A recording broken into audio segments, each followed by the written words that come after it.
नमस्कार दोस्तों, stock market studies में फिर से एक बार आपको बहुत-बहुत स्वागत है। तो आज मैं फिर से आपके सामने कुछ इंपॉर्टेंट कंपनी के अपडेट शेयर करने वाला हूँ। तो इस वीडियो को पूरा लास्ट तक देखिएगा और अभी तक आपने चैनल को सब्सक्राइब नहीं किया तो जरूर कर लीजिएगा।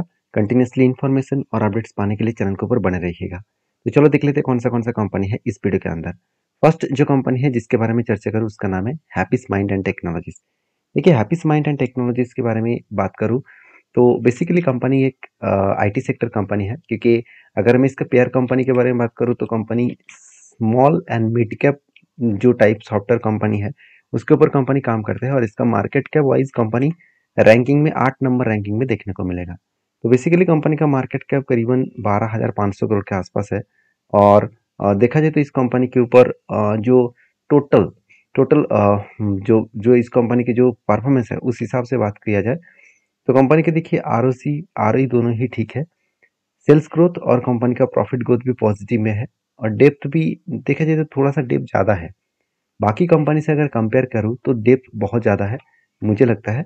हाँ, डेप्थ बहुत ज़्यादा है मतलब बाकी कंपनी से कंपेयर करूँ, क्योंकि एवरेज जो कंपनी के डेप्थ है आईटी सेक्टर का वो कितना है 0.08। तो हैप्पीस माइंड का कितना है 0.35 के आसपास। मतलब थोड़ा सा ज़्यादा डेप्थ लेकर कंपनी काम कर रहा है। और हैप्पीस माइंड के पिछले दिनों में कंपनी के क्वार्टर रिजल्ट आया था। देखिए India happiest minds gains on update quarter 4 result. तो रिजल्ट किस तरीके से हुआ, चलो सबसे पहले वो मैं आपको दिखा देता हूँ।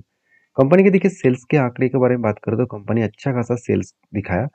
मतलब आईटी सेक्टर में बहुत सारे कंपनीज का सेल्स इस बार डाउन हुआ, मगर हैप्पीस माइंड के ऊपर सेल्स उतना डाउन नहीं हुआ। कंपनी का अच्छा खासा सेल्स इस बार हुआ। एक्सपेंस को मिटाने के बाद कंपनी का नेट प्रॉफिट भी ऑब्वियसली थोड़ा सा आप देखेंगे तो नेट प्रॉफिट में थोड़ा सा चेंजेस आया।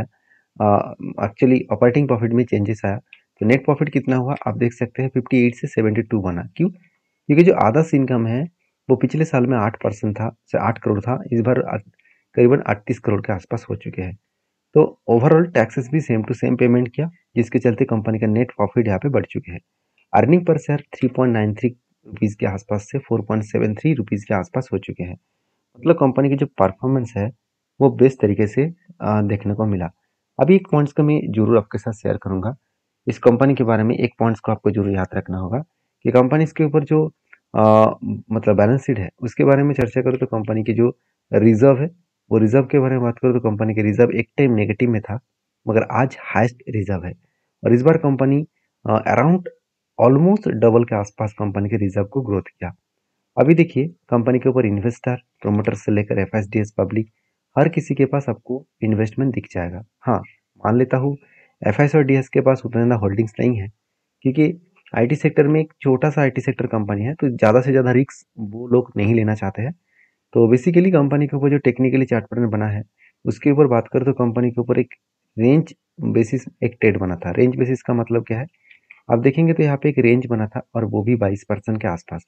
मैं हमेशा आपको इस तरीके से रेंज को आपके साथ शेयर करते आया हूँ कि कंटिन्यूसली अगर बाइंग कैंडल बने तो उसका रेंज को मार्किंग कर लेना। तो रेंज अगर मार्किंग हुआ तो आप देखेंगे तो जब भी इस तरीके से ग्रीन कैंडल का रेंज बने और वो भी 200 डेज मूविंग एवरेज के नीचे बने, तो जब भी इस लेवल को टच करेंगे लोअर लेवल को तब एंटी बनेगा और हायर लेवल में टारगेट बनेगा। फाइनली यहाँ पे क्या बना, एंटी बना। और यहाँ पे देखिए हायर लेवल में क्या बना, टारगेट बना। मतलब बेस्ट तरीके से यहाँ पे कंपनी के एंटी और टारगेट यहाँ पे बन चुके हैं। तो बेसिकली कंपनी इसके ऊपर फिर से देखिए वही लेवल में टच किया उसके बाद ऊपर गया, तो क्या दूसरी बार एंटी लेना चाहिए? बिल्कुल नहीं। मैं एक टाइम ही एंटी लेता हूँ, दूसरी बार एंटी नहीं लेता हूँ, चाहे वो कितना भी फिर से प्रॉफिट दे कितना भी कुछ करे। तो बेसिकली कंपनी के ऊपर जो नीचे साइड में एक लेवल है वो स्ट्रांगली एक इसका सपोर्ट है। उसी सपोर्ट को कंपनी बार बार रिटेस्ट कर रहा है, क्योंकि यहाँ पे भी कंपनी का सपोर्ट रिटेस्ट किया, यहाँ पे भी रिटेस्ट किया। तो बेसिकली एक अच्छा खासा सिचुएशन को वो रिटेस्ट करके ऊपर जाने का कोशिश कर रहा है। अभी ऊपर कब जाएगा किस तरीके से जाएगा वो तो पता नहीं, मगर सिचुएशन वाइज बात करें तो कंपनी में आगे बढ़ने का पोटेंशियल फ्यूचर में देखने को मिल सकता है, क्योंकि आईटी सेक्टर पहले से ही करेक्शन मोड में है। तो आपकी क्या राय है हैप्पी स्मेंट के ऊपर जरूर कमेंट्स करके बताना। नेक्स्ट जो कंपनी उसका नाम है आरती ड्रग्स इंडिया लिमिटेड। तो आरती ड्रग्स लिमिटेड जो है वो बेसिकली एक ड्रग्स मैन्युफैक्चरिंग कंपनी है। और इस कंपनी के अगर पेयर कंपनी के बारे में बात करूँ तो एक फार्मास्यूटिकल्स इंडस्ट्री से बिलोंग करते हैं, क्योंकि कंपनी एपीआई प्रोडक्ट के ऊपर काम करते हैं। अभी एपीआई होता क्या है, एक्टिव फार्मास्यूटिकल इंग्रेडिएंट। तो एक्टिव फार्मास्यूटिकल इंग्रेडिएंट प्रोडक्ट के ऊपर कंपनी काम करते हैं और बेसिकली देखा है तो इंडिया की एक्टिव फार्मास्यूटिकल कंपनीज इंडस्ट्रीज में और ड्रग्स एंड फार्मास्यूटिकल्स इंडस्ट्रीज में कंपनी नंबर 3 में खुद को रिप्रेजेंट किया है। और कंपनी देखिए बहुत छोटा कंपनी है, अराउंड 4,300 करोड़ के आसपास है। और बेसिकली कंपनी का ROCE एवरेज के आसपास है। और कंपनी के एनपीए भी सॉरी इनकम भी अच्छा खासा है, डिप 0.50 के नीचे है। चलो ठीक है, प्रोमोटर के पास अच्छा खासा होल्डिंग्स भी है। और कंपनी की जो सिर्फ एपीआई के ऊपर बिजनेस है यही नहीं है, कंपनी स्पेशलिटी केमिकल्स के ऊपर भी काम करता है और यही सेक्टर कंपनी को सबसे ज़्यादा प्रेशर में रखा हुआ है। आप खुद ही देख लीजिएगा, क्वार्टर जो रिजल्ट है इस बार भी रिजल्ट कंपनी पब्लिश किया। देखिए पिछले साल में जो रिजल्ट था उससे भी कंपनी का इस बार रिजल्ट कम हुआ, अराउंड 100 करोड़ से भी ज़्यादा। तो कंपनी की एक्सपेंस कंपनी कंट्रोल रखने के बाद कंपनी का नेट प्रॉफिट भी देखिए 57 से 47 बना। मान लेता हूँ पिछले क्वार्टर्स को कंपनी बीट कर पाए, मगर पिछले ईयर्स को कंपनी बीट नहीं कर पाया। तो ये कंपनी के लिए वीकनेस पॉइंट जरूर है, क्योंकि ये वीकनेस पॉइंट इसीलिए है क्योंकि केमिकल के जो मार्केट में डिमांड है वो बहुत हद तक कम हो चुके हैं और जितना कम होगा उतना ही कंपनी के लिए प्रेशराइज बनता हुआ देखने को मिलेगा। बाकी आपके क्या ओपिनियन है जरूर मुझे कमेंट्स करना। और एज ए इन्वेस्टर के हिसाब से बात करूँ तो प्रोमोटर से लेकर एफआईडीएस पब्लिक हर किसी के पास कुछ इस तरीके से होल्डिंग्स आपको दिखेगा। उतना खास होल्डिंग इंस्टीट्यूशन के पास नहीं है, क्योंकि कंपनी एक 4,000 करोड़ का कंपनी है, एक छोटा सा कंपनी है, एक स्मॉल कैप टाइप कंपनी है जिसके लिए इंस्टीट्यूशन ज़्यादा रिस्क नहीं लेना चाहते। मैं आपको हमेशा बोलता हूँ कि इंस्टीट्यूशन सोच समझ कर काम करते हैं और आप भी सोच समझ कर काम करिए। देखिए बेसिकली कंपनी के ऊपर जो टेक्निकली चार्ट पैटर्न्स बना, आपको मैं बता दूं, मैं बहुत दिनों से एक पैटर्न्स को मैं लेने के लिए इंतजार कर रहा हूँ। वो पैटर्न कुछ इस तरीके से बन रहा है, एक कप तो बना है और उसके बाद एक हैंडल पैटर्न मुझे चाहिए। मगर हैंडल बनने से पहले ही कंपनी के ऊपर देखिए बिग फॉल हो गया और वो फॉल कहाँ तक आया, जो इसका प्रीवियस स्ट्रॉन्गली एक सपोर्ट है। देखिए यही सपोर्ट को वो बार बार रिटेस्ट कर रहा है। अभी देखिए कंपनी के ऊपर साइड में क्या बना, जब नीचे आए इस सपोर्ट को रिटेस्ट करके ऊपर गया तो एक स्ट्रांगली इसको रेजिस्टेंस मिला। वो रेजिस्टेंस किस बेसिस पे मिला, 200 डेज मूविंग एवरेज के हिसाब से। जब भी कोई कंपनी 200 डेज मूविंग एवरेज को रिटेस्ट करता है तो वहाँ से चांसेस हायर होता है वो फिर से नीचे आने का कोशिश करेंगे। देखिए अभी दो तरीके से सिनेरियो बन सकते हैं, अगर फिर से लो बने और फिर से लो बने तो प्रीवियस लो को अगर ब्रेक डाउन करे, मतलब प्रीवियस लो के नीचे अगर गए तो सोचना नेक्स्ट जो सपोर्ट है उस लेवल तक जाने का चांसेस है 336। तो आप कहेंगे सर क्या इस जगह पे हम लोगों को सेल करना चाहिए? देखिए मेरा कोई मकसद ये नहीं कि मैं आपको बाई सेल का रिकमेंड करूं, मेरा मकसद यही है कि आपको मैं वो इन्फॉर्मेशन शेयर कर पाऊँ जो इन्फॉर्मेशन देखकर आपको कंपनी के बारे में जानकारी मिले। देखिए जानकारी मिलने के बाद ही आपको काम करना है, कोई भी ब्लाइंडली और किसी के ऊपर भरोसा करके किसी का टिप्स लेकर काम मत करिए। और मैं तो कभी टिप्स देता नहीं हूँ और मेरा कोई पेड वर्जन भी नहीं है। मैं हमेशा फ्री ऑफ कॉस्ट सारे अपडेट मैं आपके साथ शेयर करता हूँ और आप सारे अपडेट्स को वेरीफाई करिए, आपके सेबी रजिस्टर एडवाइजर के साथ बातचीत करिए, उसके बाद काम करिए, क्योंकि मैं कोई सेबी रजिस्टर एडवाइजर नहीं हूँ। तो नेक्स्ट जो कंपनी उसका नाम है एसआरएफ। फाइनली एसआरएफ के ऊपर कंपनी का जो Q4 का रिजल्ट है वो आ चुके हैं। अभी इस रिजल्ट में सबसे पहले आपको दिखाऊंगा, क्योंकि रिजल्ट ही इस कंपनी के ऊपर जो फिगर आउट है वो आपको पता चलेगा कि कंपनी किस तरीके से ग्रोथ किया है। क्वार्टर रिजल्ट के बारे में बात करूँ, देखिए कंपनी पिछले क्वार्टर्स में 3,050 करोड़ के आसपास सेल्स किए थे, इस बार वो बढ़ के 3,570 करोड़ हुआ और ऑलमोस्ट 500 करोड़ के आसपास टोटल जो सेल्स है वो बढ़ा दिया।